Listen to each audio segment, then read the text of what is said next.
आप सबको मेरा नमस्कार। एक बहुत ही महत्वपूर्ण मुद्दा लेके कांग्रेस पार्टी हर प्रदेश के राजधानी में और जहां तक संभव हो रहा है बड़े शहरों में जाकर प्रेस वार्ता कर रही है, क्योंकि हमें ऐसा लगता है कि आपके माध्यम से जनता के पास ये संदेश पहुंचना जरूरी है। पिछले 5 साल से राफेल को लेके बहुत चर्चा होती है और जब जब राफेल पे सवाल पूछो तो सरकार किसी न किसी मुद्दे के पीछे, किसी न किसी बहाने के पीछे छुप जाती है और इसीलिए जरूरी है कि पता हो आज हो क्या रहा है। मैं कुछ तथ्य आपके सामने रख देती हूं, उसके बाद जो हमारे सवाल हैं उसको मैं जरूर करूंगी।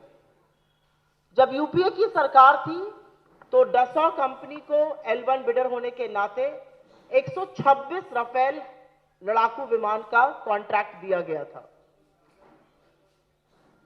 वो जो डील थी वो हमारी सरकार के दौरान, कार्यकाल के दौरान 2014 तक नहीं हो पाई।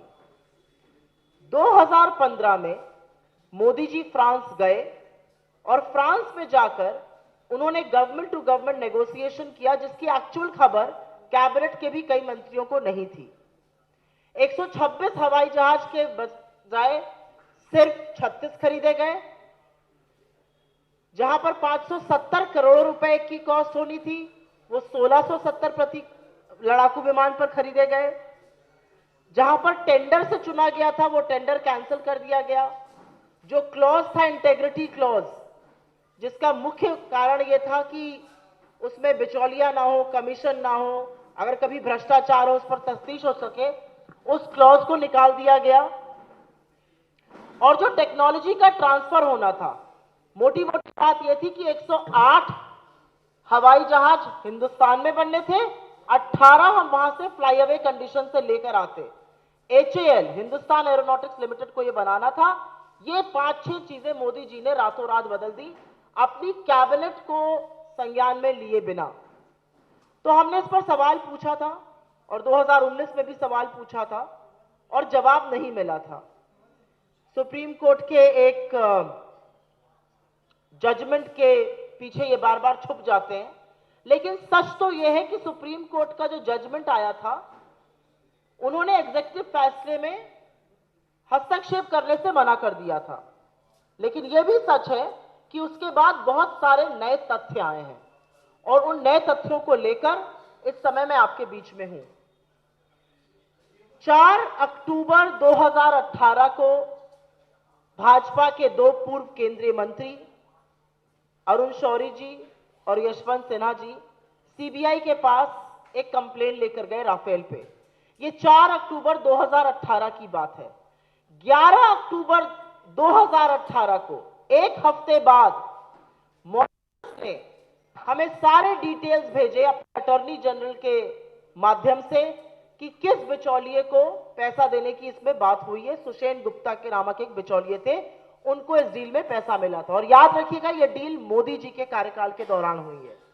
लेकिन 11 अक्टूबर को वहां से कागज आते हैं। 23 अक्टूबर 2018 की वो रात आपको सबको याद होगी, जब एक अनप्रेसिडेंटेड सिचुएशन में आलोक वर्मा को रातों रात हटाया गया, नागेश्वर राव को रात 2 बजे सीबीआई का प्रमुख बनाया गया, दिल्ली पुलिस ने सीबीआई पर रेड करी और एक अजीबोगरीब सिलसिला रात को 1:30 से 2 बजे के बीच में तख्ता पलट का सीबीआई में हुआ। उस समय के सूत्र ये कहते हैं कि प्रिलिमिनरी इंक्वायरी लॉन्च होने वाली थी, इसलिए सब फेरबदल किया गया था। तो 3 तारीखें जरूर याद रखिएगा। 4 अक्टूबर को कंप्लेन हुई, 11 को पेपर आए वहां से, 23 को सीबीआई का फेरबदल हो गया। फिर एक और इंपॉर्टेंट डेट है 16 मार्च 2019। सुषेण गुप्ता नाम के एक बिचौलिए के यहां पर एनफोर्समेंट डायरेक्टरेट की रेड होती है और उस रेड में तमामों सरकारी दस्तावेज मिलते हैं जो कि ऑफिशियल सीक्रेट्स एक्ट का उल्लंघन है। आप सब लोग पत्रकार हैं, मैं भी पत्रकार रह चुकी हूं। हम ये जानते हैं कि अगर हमारे पास कभी भी कोई कैबिनेट नोट भी मिल जाता है तो वो ऑफिशियल सीक्रेट्स एक्ट का उल्लंघन है। एक बिचौलिए के पास ऑफिशियल सीक्रेट्स एक्ट का उल्लंघन करते हुए 5 बड़े डॉक्यूमेंट मिलते हैं। उनको पास पहला डॉक्यूमेंट मार्च 2019 में मिलता है बेंचमार्क प्राइस का, और ये 2015 का डॉक्यूमेंट है जब मोदी जी की सरकार थी। उसके पास इंडियन नेगोशिएटिंग टीम का मिनट ऑफ मीटिंग्स मिलता है। उसके पास एक्सेल शीट मिलती है जिस पर गवर्नमेंट ऑफ इंडिया ने कैलकुलेट किया था कि कितना पैसा कैसे दिया जाएगा राफेल को। उसके पास तत्कालीन रक्षा मंत्री अरुण जेटली जी का वो पत्र मिलता है जिसमें वो उल्लेख करते हैं कि यूरोफाइटर 20% छूट पर देने को तैयार है लड़ाकू विमान। और उसके पास एक नोट मिलता है जो उसने लिखा था डसॉ मतलब राफेल की कंपनी को जून 2014 में, जब मोदी जी की सरकार बने एक महीना हो गया था, और उन्होंने लिखा था मैं आपकी मीटिंग आला कमान से करा सकता हूं, वो आपसे मिलने को तैयार है। ये 5 बड़ी चीजें सुषेण गुप्ता एक बिचौलिया है, 2019 में उसके पास से ये मिलती हैं। राफेल का सौदा मोदी जी के कार्यकाल में 2015 में हो चुका था। सीबीआई के पास डॉक्यूमेंट्स मॉरिशस से आते हैं, सीबीआई में तख्ता पलट हो जाता है, सीबीआई उस डॉक्यूमेंट के बारे में कुछ नहीं करती है। एनफोर्समेंट डायरेक्टोरेट की रेड में एक बिचौलिए के पास ये सनसनीखेज डॉक्यूमेंट्स मिलते हैं जो गवर्नमेंट के अलावा किसी के पास होने नहीं चाहिए। एनफोर्समेंट डायरेक्टोरेट इसमें कोई मुकदमा, कोई कार्रवाई नहीं करता है। तो समझ के बाहर यह बात है कि सीबीआई और ईडी जो 2 प्रीमियर इन्वेस्टिगेटिंग एजेंसीज हैं, ये इस डॉक्यूमेंट पर क्यों बैठी हुई है। हमने जेपीसी की मांग तब भी करी थी, हम जेपीसी की मांग आज भी कर रहे हैं, क्योंकि 5 बहुत बड़े चेंजेस हुए। बिना टेंडर के खरीदा गया, 126 की जगह सिर्फ 36 खरीदा गया, 570 करोड़ प्रति विमान की जगह 1670 पे खरीदा गया, एचएएल को हटा दिया गया, ट्रांसफर ऑफ टेक्नोलॉजी नहीं हुआ, सिर्फ 36 विमान वहां से बने बनाए आ गए। तो ऐसा क्यों हुआ, यह एक बड़ा सवाल है। ऐसा क्यों हुआ कि आपने बिना टेंडर के, बिना बातचीत किए, बिना यूरोफाइटर का ऑफर देखे जो 20% डिस्काउंट पे देने को तैयार था, आपने क्यों जाकर वहां पर ऐसा किया। और जब आज से 2 महीने पहले फ्रांस की एक अदालत इस पूरे मामले की तफ्तीश करती है, तो मोदी सरकार छुपना चाहती है सुप्रीम कोर्ट जजमेंट के पीछे। सुप्रीम कोर्ट का जो जजमेंट आया था उसके सामने पूरे तथ्य रखे नहीं गए थे। क्या 2018 का मॉरिशस का सुषेण गुप्ता का पेपर रखा गया था? क्या यह तथ्य बताया गया था सुप्रीम कोर्ट को कि सुषेण गुप्ता के पास इंडियन नेगोशिएशन टीम के, डिफेंस मंत्रालय के, हमारी बेंचमार्क प्राइसिंग के, गवर्नमेंट की एक्सेल शीट, ये सारे डॉक्यूमेंट सुषेण गुप्ता एक बिचौलिए के पास से मिले हैं? अगर ऐसा नहीं बताया गया था सुप्रीम कोर्ट को कि जो हमारी जानकारी नहीं बताया गया था, तो सुप्रीम कोर्ट का जो जजमेंट है उसका रिव्यू होना जरूरी है। रिव्यू भी हुआ और जस्टिस कुरियन जोसेफ ने कहा अगर सीबीआई इस मामले में आगे बढ़ना चाहती है तो हमें कोई आपत्ति नहीं है। उसको बोला जाता है उन्होंने रिव्यू से मना कर दिया, बिल्कुल नहीं। उन्होंने कहा नॉट विथस्टैंडिंग परमिशन लेके सीबीआई अगर इस मामले में आगे बढ़ना चाहती है तो बढ़े। तो हमारा आपके माध्यम से 4 सवाल है। हमारा पहला सवाल है, जब सीबीआई के पास ये डॉक्यूमेंट आए तो सीबीआई ने इस पर क्या कार्यवाही करी? जब एनफोर्समेंट डायरेक्टोरेट को मार्च 2019 में एक बिचौलिए के यहां से ये डॉक्यूमेंट बरामद होते हैं, आपने उसके खिलाफ क्या कार्यवाही करी? आपने क्यों सिर्फ 36 और 126 नहीं खरीदे? आपने क्यों टेक्नोलॉजी ट्रांसफर नहीं किया? यहां आके बनते, एचएएल बनाता, कारखाने लगते, लोगों को नौकरियां मिलती, क्यों आपने सिर्फ 36 खरीदे? 526 करोड़ का बढ़ा के 1670 करोड़ पे क्यों खरीदा गया? और एंटी करप्शन क्लॉज जिसमें बिचौलिए नहीं हो सकते हैं, जिसमें कमीशन नहीं हो सकता है, वो क्यों ड्रॉप हुआ? और अब मीडिया पार्ट की कुछ रिपोर्ट्स आई हैं और उस रिपोर्ट में बोला जा रहा है कि सुषेण गुप्ता ने 2014 से पहले कोई कमीशन लिया था। लिया होगा, उससे हमारा क्या लेना देना? हमारे कार्यकाल में तो डील हुई नहीं थी। मैं और आप एक दूसरे को घर बेच रहे हो और अगर हमारा घर बिके ही ना और तीसरा आदमी पैसा ले रहा हो तो ये उसका सरदर्द है। हमारे कार्यकाल में जब डील नहीं हुई और हम बार बार आपसे कहते हैं आप जांच कराइए, और हम चैलेंज करके इस मंच से कहते हैं आप जांच कराइए मुद्दे की, आप जांच से क्यों भागते हैं? जब जेपीसी की कांग्रेस बात कहती है आपके हाथ पैर क्यों फूलने लगते हैं? हम तो कह रहे हैं कराइए अगर आपके अंदर दम है। आप आक्षेप और आरोप लगा रहे हैं। आपको लगता है मीडिया प्रेस कॉन्फ्रेंस में इसकी चर्चा होगी, मीडिया प्रेस कॉन्फ्रेंस में इसकी जांच होगी? आप मीडिया प्रेस कॉन्फ्रेंस कर रहे हैं। दिक्कत की बात यह है कि आज जांच कराने से मोदी सरकार क्यों कतरा रही है? जब जांच की बात करो तो सुप्रीम कोर्ट की बात करते हैं। आज मीडिया पार्ट के एक पार्ट को आप रिपोर्ट कर रहे हैं। मीडिया पार्ट ने तो यह भी बताया है कि वहां पर फ्रांस की जो न्यायिक जांच हो रही है इसके बारे में, उसके बारे में आपका क्या कहना है? तो बहुत सारे सवाल हैं और क्योंकि इन सवालों के पीछे एक ही व्यक्ति का डिसीजन, एक ही व्यक्ति की मंशा है, हम जरूर पूछना चाहते हैं कि मोदी जी का इसमें क्या रोल है। मोदी जी ने अपने हिसाब से कॉन्ट्रैक्ट को गवर्नमेंट टू गवर्नमेंट कर कर अपने हिसाब से रिड्यूस किया, 126 की बजाय 36 लिए, एंटी करप्शन क्लॉज लगाया। गवर्नमेंट ऑफ इंडिया के डॉक्यूमेंट्स हैं जिसमें उन्होंने कहा है एंटी करप्शन क्लॉज ना हटाया जाए। यह प्रधानमंत्री कार्यालय से हटवाया गया। एचएएल को हटाकर अनिल अंबानी को लाने वाले प्रधानमंत्री थे। वो अनिल अंबानी जो दिवालिया हो चुके थे कुछ कंपनियों में और जिन्होंने हवाई जहाज तो छोड़ दीजिए उसका एक छोटा सा मॉडल भी नहीं बनाया था आज तक। तो इसका जवाब कौन देगा? इसका जवाब कौन देगा कि ईडी और सीबीआई जैसी एजेंसीज जो आज भाजपा का फ्रंटल बन गई हैं, उन्होंने इतने बड़े डिफेंस सौदे में, जो कि शायद सबसे बड़ा डिफेंस घोटाला है, इस पर सुई पटक सन्नाटा क्यों है? आज तक हमने उनसे इस पर कुछ क्यों नहीं सुना है? और सुषेण गुप्ता, बिल्कुल सही बात है, ऑगस्टा वेस्टलैंड में भी वो सजा काट कर आए हैं, वो जेल गए थे। ऑगस्टा वेस्टलैंड को तो हमने ब्लैकलिस्ट किया था, हमने उनसे खरीद फरोख्त बंद कर दी थी। आपने क्यों उनको ब्लैकलिस्ट से आते ही क्यों हटाया? 7 महीने सरकार में आने के बाद मोदी जी ने सबसे पहले ऑगस्टा वेस्टलैंड को ब्लैकलिस्ट की सूची से हटाया। अब जब इटली से लौटे तो तुरंत उनसे प्रोक्योरमेंट शुरू कर दिया है। जिस कंपनी को मोदी जी भ्रष्ट कहते थे, जिस कंपनी को अमित शाह बोगस कहते थे, वो क्योंकि मोदी जी ने स्पर्श कर दिया वो पारस मणि बन जाती है। वो सर्फ से नहाकर, गंगा नहा के वापस बिल्कुल शुद्ध हो जाती है। ये कौन बताएगा देश को कि जिस कंपनी को आप भ्रष्ट कहते थे, जिस कंपनी को कांग्रेस ने उनको प्रतिबंध किया था, हमने जिस पर लगाया था, जिसको ब्लैकलिस्ट में डाला था, आपने क्यों उनसे बिना बातचीत किए, बिना जांच किए तफ्तीश शुरू करी? और यह भी सच है कि हमारा आर्बिट्रेशन चल रहा है उनसे। एक तरफ आप उनसे प्रोक्योर कर रहे हैं, एक तरफ आप आर्बिट्रेशन करिएगा। तो जनता की आंख में जो धूल झोंकने का काम है वो आप प्रेस कॉन्फ्रेंस के माध्यम से नहीं कर पाएगा, क्योंकि ये गवर्नमेंट ऑफ इंडिया डॉक्यूमेंट्स हैं जो दिखाते हैं कि इसमें जबरदस्त गोरख धंधा हुआ है। और इसलिए हमारे ये सवाल जो मैंने आपके सामने रखे हैं, हम चाहते हैं कि जनता तक ये पहुंचे आपके माध्यम से।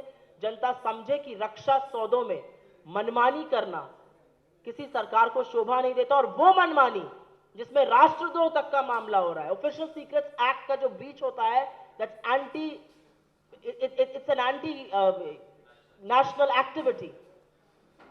ऑफिशियल सीक्रेट्स एक्ट के ब्रीच में 7 साल की सजा है, पर एक व्यक्ति, एक बिचौलिए के पास से मिलता है और एक शब्द नहीं आता है सरकार के पास से, और जिस इन्वेस्टिगेटिव एजेंसी को मिलता है वो एक केस दायर नहीं करती है ऐसे व्यक्ति के खिलाफ। तो हम पूछना चाहते हैं उसको संरक्षण कौन दे रहा है? किसने डिसाइड किया कि 126 नहीं 36 लगेंगे? किसने डिसाइड किया एचएएल को हटाया जाएगा, अनिल अंबानी को लाया जाएगा? किसने डिसाइड किया कि 526 नहीं 1670 करोड़ दिया जाएगा? किसने डिसाइड किया एंटी करप्शन क्लॉज हटाया जाएगा? ये सारे हमारे सवाल हैं और मैं आग्रह करती हूं इन सवालों को जरूर पब्लिक डोमेन में रखिए और लोगों तक ये सवाल पहुंचाइए। धन्यवाद। अब आपके सवाल में ले सकती हूं। मुझे ऐसा लगता है हमने पहले भी जेपीसी की मांग करी है, आने वाले सेशन में भी हम जेपीसी की इसको लेकर मांग करेंगे। आज हम जनता के माध्यम, आपके माध्यम से जनता तक की अपनी बात पहुंचाना चाहते हैं। मुझे ऐसा लगता है कि सरकार एक चीज रियलाइज नहीं कर रही है इस पर। इसके खिलाफ एक न्यायिक जांच फ्रांस में चल रही है। जिसने तथाकथित घूस दी वो जांच कर रहा है, और जिसने घूस ली वो जांच करने को तैयार नहीं है। आप कांग्रेस पर कमीशन का आक्षेप लगाते हैं, हम तो आपको चैलेंज करके कह रहे हैं आप जांच कराइए ना, आप जांच से क्यों भाग रहे हैं? तो हम जांच पर इंसिस्ट करेंगे इस बात को, क्योंकि मुझे लगता है सदन में इसकी चर्चा होनी जरूरी है, सदन पर इसमें कार्रवाई होनी जरूरी है।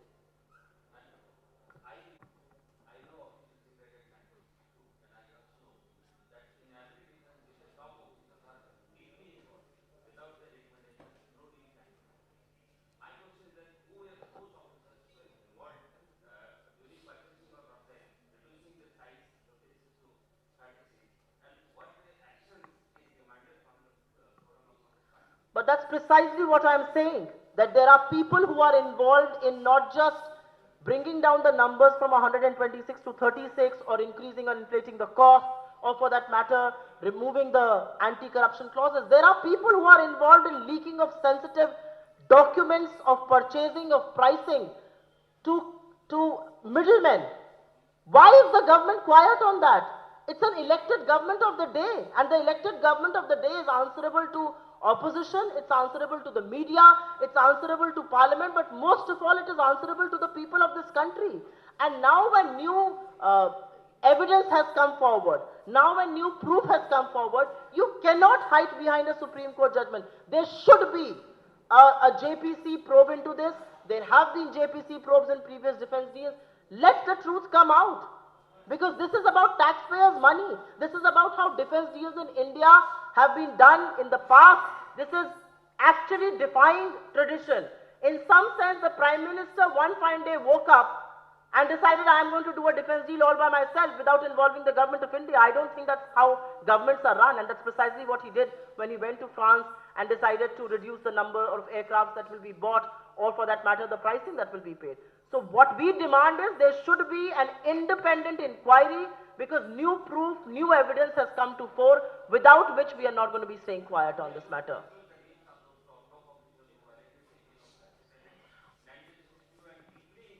But that's exactly what I'm saying, that this needs to be probed. I cannot sit here and give you names.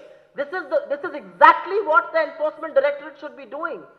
If Official Secrets Act defined documents are found on you or me, sir, we would be facing the law. This is found on a man who is a middleman in defense deals. This was a government-to-government contract. Why was he sitting on these documents? Why was he telling Dassault, the parent company of Rafale, that I am going to make you meet the highest officials and highest political people in this country? Who were these highest political people? And this was happening in June 2014. Mr. Modi had been sworn in.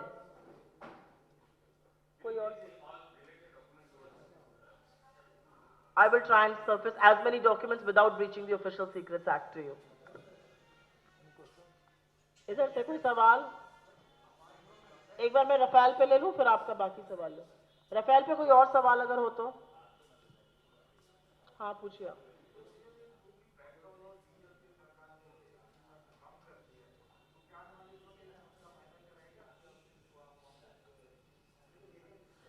ये जो lollipop सरकार ने किया है, इससे कौन मूर्ख बनने वाला है, मुझे आप ये बता दीजिए। आपने इस साल 2021 में, पिछले पौने 8 साल में क्या किया, उसका भी ब्यौरा दूंगी। 2021 में आपने पेट्रोल 28 रुपए बढ़ाया है, डीजल लगभग 30 रुपए बढ़ाया है, और आपने 5 और 10 रुपए से घटा दिया है। ये कौन से झुंझुने? इनको क्या लगता है कि जनता बिल्कुल मूर्ख है, जनता को कुछ दिखता नहीं है? अरे जिस जनता की कमर आप तोड़ रहे हैं, उसको ये झुंझुना मत दीजिए, उसको ये लॉलीपॉप मत दीजिए। ये सच है, और मैं एक आपके सामने आंकड़ा रख रही हूं, जो आपको पता भी है आंकड़ा, लेकिन क्योंकि आपके माध्यम से ये बात पहुंचानी है। इस वित्तीय वर्ष में 2021 में जो फाइनेंशियल ईयर एंड हुआ, केंद्र सरकार ने 3,72,000 करोड़ रुपए कमाए फ्यूल के टैक्स से। 3,72,000 करोड़ रुपए। मात्र 18,000 करोड़ रुपए उन्होंने राज्यों से साझा किए। मात्र 18,000 करोड़ रुपए। 3,72,000 करोड़ में से मात्र 18,000 करोड़ रुपए राज्यों से साझा हुए। और आपको पता है 18,000 करोड़ में से कितना राज्यों को दिया गया? 7,380 करोड़। 7,380 करोड़ अंततोगत्वा 3,72,000 करोड़ में से सरकार ने साझा किए। 41% 18,000 करोड़ का 7,380 करोड़ होता है। बाकी सारा पैसा केंद्र सरकार ने रखा। क्यों रखा? क्योंकि जो इन्होंने एक्साइज ड्यूटी 13 बार बढ़ाई है जब से ये सरकार में आए हैं, वो स्पेशल और एडिशनल बढ़ी है, और वो एक्साइज ड्यूटी है जो राज्यों के साथ साझा नहीं होती है। राज्यों के साथ शेयर सिर्फ बेसिक एक्साइज करी जाती है जो नीचे रखी गई है। सारा सेस और सारी स्पेशल और एडिशनल एक्साइज केंद्र सरकार खुद रखती है। सो 7,380 करोड़ राज्यों को देने के बाद 3,72,000 करोड़ रुपए जो बचे वो केंद्र सरकार के पास में गए हैं। आपने पैसा कमाया और अब आप ठीकरा राज्य सरकारों के सर पे फोड़ रहे हैं। आप जनता को बिल्कुल मूर्ख ना बनाइए, क्योंकि यह भी सच है कि जो राज्य 1 रुपया 13 पैसे प्रति लीटर ऑफ पेट्रोल कमाते थे, आज 57 रुपए कमा रहे हैं, 57 पैसे कमा रहे हैं। और आप जो कि 9 रुपए कमाते थे, आप 33 रुपए कमा रहे हैं। आप 32 रुपए डीजल पे कमा रहे हैं और उन राज्य 74 पैसा कमा रहे हैं। तो महंगाई बहुत बड़ा मुद्दा है। और महंगाई सिर्फ पेट्रोल और डीजल की महंगाई नहीं है, महंगाई दाल की है, चीनी की है, चाय कॉफी की है। महंगाई आज कौन सी ऐसी चीज है, खाने का तेल 250 रुपए प्रति लीटर पे बिक रहा है। महंगाई हर तरफ है। जब महंगाई की बात करो तो हमारी वित्त मंत्री कहती मैं तो प्याज लहसुन खाती नहीं हूं, पेट्रोल ऐसा क्या महंगा है, ऊबर से चले लोग। इस तरह की बेतुकी बातें करना कहीं ना कहीं सरकार की असंवेदनशीलता दिखाता है। और ये जो वाह मोदी जी, थैंक यू मोदी जी के पोस्टर लग रहे हैं 5 रुपए कम करने पे, कोई मोदी जी से यह जरूर पूछे कि जब कच्चा तेल $105 प्रति बैरल पर था 2014 में, तब 70 रुपए पे पेट्रोल क्यों बिक रहा था, और आज जब 80 पे हुआ है तो 100 रुपए से ऊपर क्यों बिक रहा है।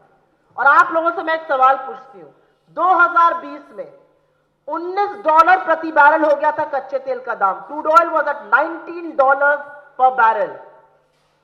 क्या सरकार ने पैसे घटाए थे? 1 रुपए, एक नगद, 1 पैसा नहीं घटाया था सरकार ने। तो अब यहां पर आकर हमने 5 रुपए घटा दिए और अपने दरिया दिली से नहीं घटाए हैं।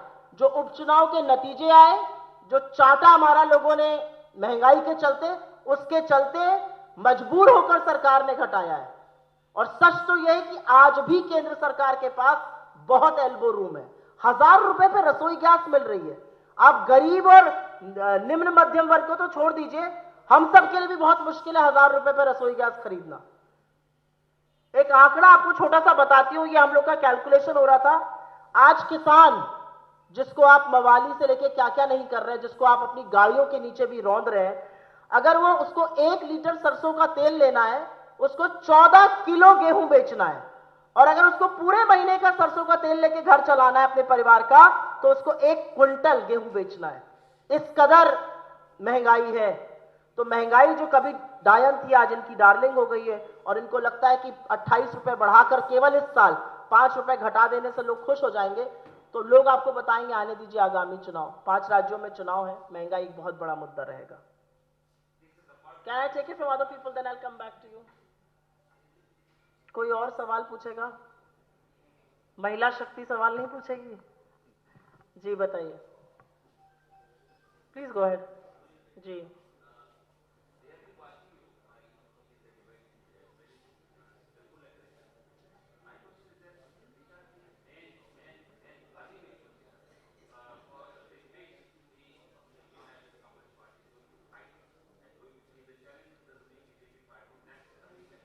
If you ask me, there are 3 or 4 burning issues and it impacts every person sitting in this room, every person out there in the street, every Indian. High prices, we just discussed.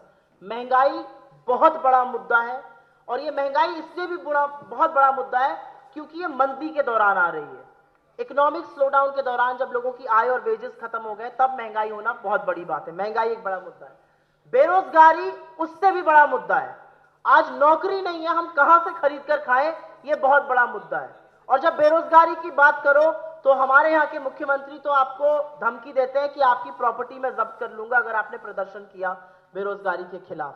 Modi ji कहते हैं पकौड़ा तलो पान लगाओ, बिल्कुल अच्छे काम है वो। आप अपना पेट काट के लड़के को इंजीनियर बनाते हैं, वो कहते हैं पकौड़ा तलो पान लगाओ। तीसरा बड़ा मुद्दा किसानों का शोषण है। आज वो किसान जो इस देश में अनाज उगाकर हमें स्वावलंबी बनाता है, वो 12 महीने से वहां पर बैठकर प्रदर्शन कर रहा है शांतिपूर्ण तरीके से। उसकी बात सुनना तो दूर, आपके लोग, आपके मंत्रियों के लड़के उनके ऊपर गाड़ियां चढ़ा देते हैं, उनको कुचल देते हैं और आप उनके पिता को बर्खास्त नहीं करते हैं। कहां है सरकार का मॉरल कंपस? कहां है सरकार की नैतिकता? How can a man whose son is the main accused in the Lakhimpur farmer massacre continue to be India's state home minister? On what basis?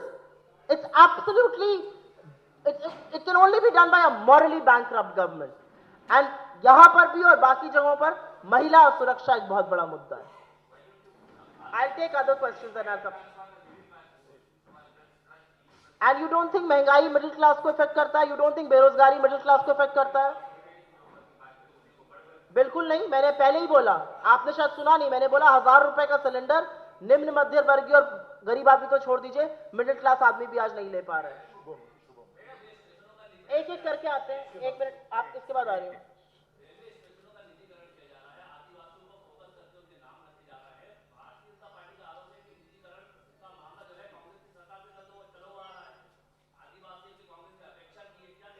अच्छा, मैं आपका 1 2 3 सवाल ले लूं फिर आपका जवाब दूंगी। हाँ बताइए।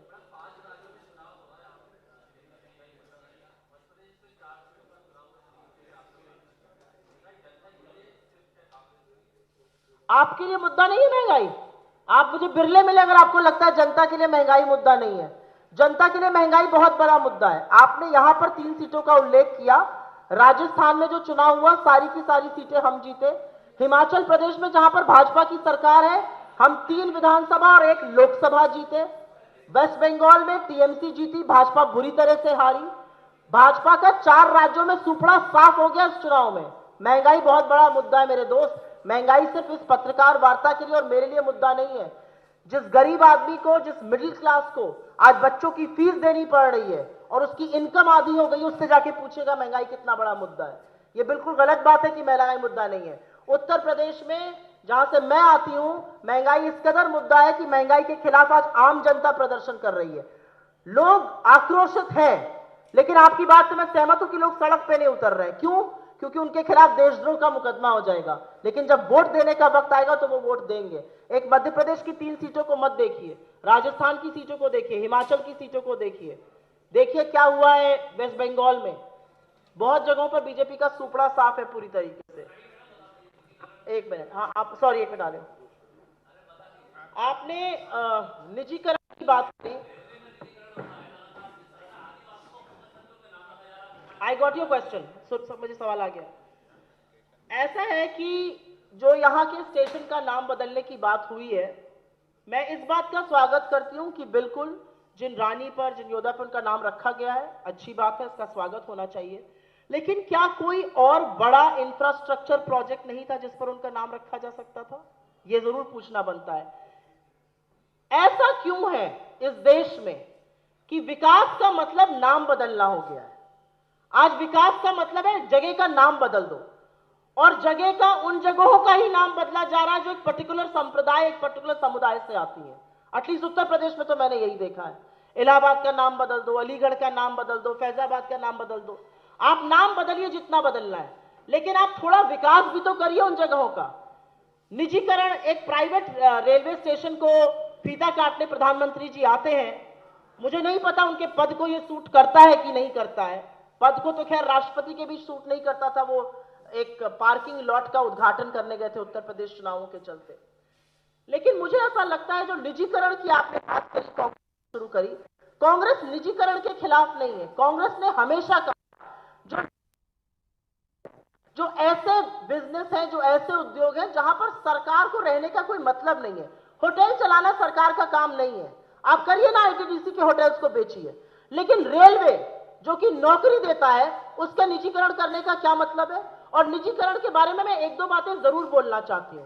आज कॉर्पोरेट इंडिया, जो उद्योगपति हैं, वो आपके डर से आपके मुंह पर कुछ नहीं बोलते हैं, आपके डर से वो पब्लिकली भी आपकी बुराई नहीं करते हैं। लेकिन ये भी वो आपके नीतियों के चलते इस देश में निवेश नहीं कर रहे हैं। एक उद्योगपति बताइए जिसने ग्रीन फील्ड, जिसको कहते हैं फ्रेश इन्वेस्टमेंट किया हो, एक ने भी नहीं किया है। आपके डर से लोग मोदी जी करते हैं, लेकिन यह सच है कि जहां पर they never put where the money where their mouth is, वो निवेश नहीं कर रहे हैं। जिन संसाधनों को भारतीय करदाताओं के पैसे से बनाया गया है, हमारे और आपके टैक्सेस से बनाया गया है, उनका निजीकरण करके आप कौन सा विकास कर रहे हैं? रेल बनाया इंडियन रेलवेज ने, इंडियन रेलवे चलती है भारत सरकार हमारे टैक्स के पैसों से। आप उसका निजीकरण करके कौन सा विकास कर रहे हैं? आप उसकी जगह कोई 10 और रेलवे स्टेशन बनवा देते यहां की समस्या खत्म करने के लिए, लाते प्राइवेट सेक्टर को। और उसका सबसे बड़ा एक कारण यह भी है, निजीकरण करके आप कहीं ना कहीं जो सहूलियतें दी जाती हैं, चाहे वो बुजुर्गों के लिए कंसेशन था, बच्चों के लिए कंसेशन था, दिव्यांगों के लिए कंसेशन था, जो आरक्षण का मुद्दा है, आप कहीं ना कहीं सब चीजों पर प्रहार कर रहे हैं। तो यह निजीकरण नहीं है, यह खुलेआम दिन दहाड़े लूट है। और ये उन लोगों के मुंह पर जरूर करारा तमाचा है जो ये पूछते थे 70 साल से कांग्रेस ने क्या किया। 70 साल से कांग्रेस ने वो संसाधन बनाए जिनको बिना बेचे आज आपका काम नहीं चल रहा है। मैं ये जरूर कहना चाहती हूं। इसके ऊपर मेरा व्यक्तिगत बहुत बड़ा स्टैंड है और मैं जरूर बोलूंगी उस बात को। और मैं एक शब्द का इस्तेमाल मैंने 2 दिन पहले भी किया था, आज भी करूंगी। एक सिर फेरी औरत को लगता है कि वो हमारी आजादी को भीख कहकर निकल जाएगी और आजादी के 75वें वर्ष में हम मूक दर्शक बनकर उसकी बात सुनते रहेंगे और उसको पद्मश्री देंगे। पद्मश्री आइडियल सिटीजन होने के लिए दिया जाता है, ये आइडियल सिटीजन की है। हमारी आजादी के 75 साल बाद आज हम आजादी का अमृत महोत्सव बना रहे हैं। सुई पटक सन्नाटा है बीजेपी में, एक बार भर्त्सना नहीं करी गई उसके इस बयान की।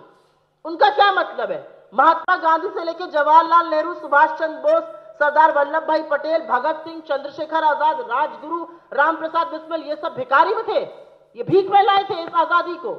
जिस आजादी के लिए करोड़ों लोगों ने अपना बलिदान दिया, उस आजादी को भीख कहना, ये कौन सी नैतिकता है? और कैसे ऐसे व्यक्ति के पास इस देश का पद्मश्री होना चाहिए, ये मैं जरूर पूछना चाहती हूं। और मैं ये जरूर पूछना चाहती हूं कि जो फर्जी राष्ट्रवाद का सर्टिफिकेट बांटते फिरते हैं, इनका मुंह बंद क्यों है? ये क्यों नहीं कंगना रनौत का पद्मश्री वापस करने की बात करते हैं? कांग्रेस का स्टैंड मैंने बताया, जो मेरा स्टैंड है वही कांग्रेस का स्टैंड है। सचिन जी,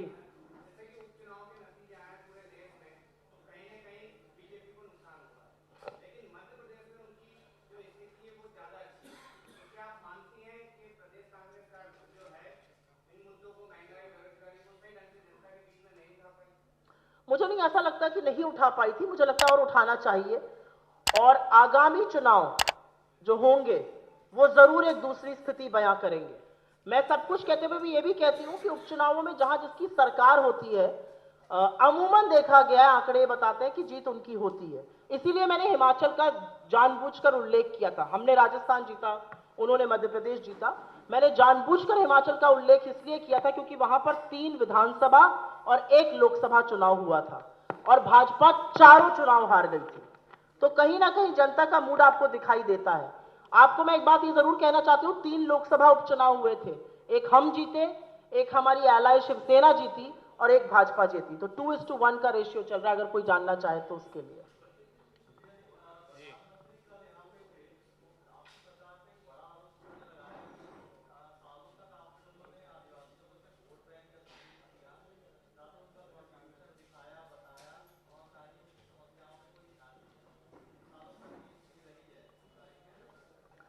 मोदी जी कैमरा देखकर थोड़ा बहक जाते हैं, ये उनकी 8 साल पुरानी बीमारी है, गुजरात से भी है। कैमरा देखकर कुछ अनर्गल बोल देते हैं, थोड़ा बहक जाते हैं, आए बाएं बोलने लगते हैं।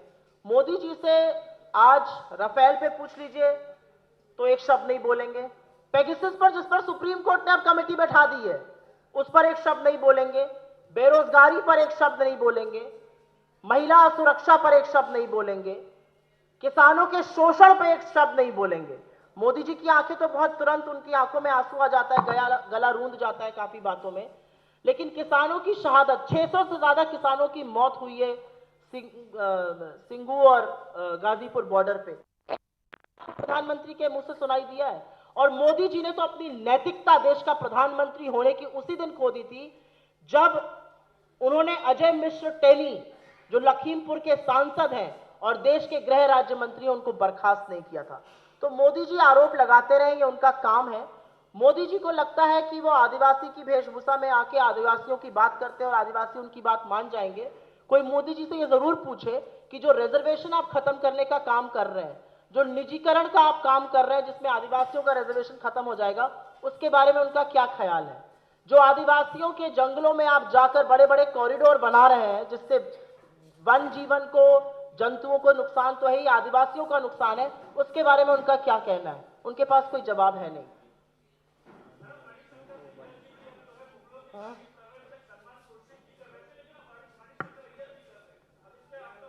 क्या है? मुगल शासन क्या है, मैं ये पूछना चाहती हूं। मुगल शासन में ही अकबर भी हुए, मुगल शासन में इस देश का जीडीपी 30% हुआ। हां, जिन मुगल शासकों ने अतिक्रमण किया, जिन्होंने जबरदस्ती करी, उनका नाम कोई नहीं लेता है, लेकिन अकबर का नाम तो हम सब लेते हैं। उसमें क्या खराबी है? मुगल होना खराब है क्या? मैं पूछती हूं आपसे। मुगल होना खराब नहीं है। जो अतिक्रमण हुआ, जिन लोगों ने जोर जबरदस्ती करी, जिन्होंने लूटा खसोटा, उनके बारे में इतिहास भी उनको गौरवान्वित नहीं करता है। तो ये जो एक ब्रश से पेंट कर देना हो जाता है कि मुगल सब खराब थे, बिल्कुल नहीं थे। सब मुगल खराब नहीं थे, ये मैं बोलना चाहती हूं आपसे। बहुत अच्छे मुगल शासक भी हुए, जिन्होंने इस देश को बड़ी बड़ी जीडीपी दिए, बड़ी बड़ी इमारतें दी, एक बहुत बढ़िया व्यवस्था दी। इनके बारे में क्या कहना है? और जहां तक सलमान खुर्शीद जी का बयान है, क्योंकि आपने उसका उल्लेख किया, मैं उस पर जरूर बोलूंगी।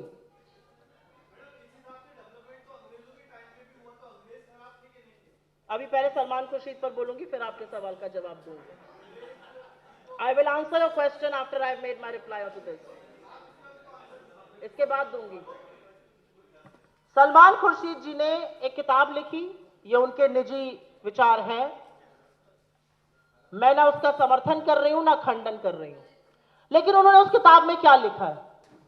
उन्होंने उस किताब में लिखा है कि जो उग्र बन के हिंदुत्व की बात आज कर रहे हैं वो गलत है, और एक प्रैक्टिसिंग हिंदू होने के नाते मैं इस बात से सहमत हूं, क्योंकि मेरा धर्म किसी को मारना, मेरा धर्म किसी का शोषण, मेरा धर्म किसी को पीटना, किसी की जबरदस्ती जलालत करना, किसी को जबरदस्ती हमारे धर्म का एक उच्चारण कराना बिल्कुल नहीं सिखाता है। जो मेरा धर्म है वो बिना शांति पाठ के ना कोई हवन पूरा होता है, ना कोई पूजा पाठ पूरा होता है। और हिंदू धर्म में शांति पाठ में वनस्पति से लेकर ग्रह शांति तक की बात करी जाती है। इतने शांत धर्म को हम किस तरह का धर्म बना रहे हैं? हम एक चूड़ी बेचने वाले से लेकर एक खोमचे लगाने वाले तक को मार रहे हैं। हम लोगों के चाल चलन पे, लोगों के पहनावे पर, लोगों के खाने पर, ये किस तरह का देश हम बनाने की कोशिश कर रहे हैं? मुझे ऐसा लगता है मीडिया को भी इसके बारे में थोड़ा बोलना चाहिए। आप लोग लोकतंत्र का चौथा स्तंभ है, मैं आपसे हाथ जोड़ के आग्रह करती हूं, जिस तरह से यह देश जल रहा है, यह देश खत्म हो जाएगा। जरूरी है आप लोग भी इसके बारे में बोलिए। इस तरह की जो नफरत की आग फैलाई जा रही है, इसके बारे में बोलना जरूरी है, और अगर नहीं बोलेंगे तो बहुत देर हो जाएगी। हिंदू धर्म को ढोंगी हिंदू बदनाम नहीं करेंगे। मेरे राष्ट्रवाद को फर्जी राष्ट्रवादी चुप होते हैं जब हमारी आजादी को भीख कहा जाता है। कहां है वो लोग? हम औरतों के सम्मान की बात करते हैं। जिस सीता के नाम के बिना भगवान राम का नाम अधूरा है, उनका नाम नहीं लिया जाता है, उनको मिथ्या कहा जाता है, और हम हिंदू धर्म की बात करेंगे यहां पर। Sorry, this is issue very close to my heart, तो मैं जरूर इस पर बोलूंगी। आपने जो अंग्रेजों की बात करी, अंग्रेजों ने हमारा दमन किया। जब अंग्रेज हिंदुस्तान आए थे, हमारी वर्ल्ड की सेकेंड या थर्ड नंबर की इकोनॉमी थी, इसको वो खोखला करके चले गए। अंग्रेजों ने अपने शासन के लिए जरूर संस्थाएं बनाई, लेकिन एक बात यह भी सच है कि अंग्रेजों के जाने के बाद, 200 साल की गुलामी के बाद, जब कांग्रेस की जवाहरलाल नेहरू जी के नेतृत्व में सरकार बनी, तो नेहरू जी ने अगले 8 साल सिर्फ ये नहीं कहा अंग्रेज ऐसा कर गए हम क्या करें, अंग्रेज ऐसा कर गए हम क्या करें। नेहरू जी ने प्रधानमंत्री बनने के बाद इस देश में आईआईटी, आईआईएम, एम्स ये बनाए, शैक्षिक संस्थान बनाए, भाभा बनाया, एटॉमिक एनर्जी बनाया, इस देश को स्वावलंबी बनाया। हमने 200 साल की गुलामी का वक्तव्य नहीं दिया जो आज 8 साल बाद भी कांग्रेस की बात होती है। तो मैं इसलिए कह रही थी कि मुगलों को एक ब्रश से पेंट मत करिए। उसमें कुछ शासक अच्छे थे, अंग्रेजों ने हमारे ऊपर गुलामी करी, और उस गुलामी को बिल्कुल गलत कहा जाएगा। और अंग्रेजों को जिन्होंने माफी मांगे लिखकर मुखबिरी भी करी, उनको भी गलत कहा जाएगा। अंग्रेज चले गए, अपनी औलादें छोड़ गए। बताइए, इधर से कोई सवाल था? चलिए, थैंक यू वेरी मच।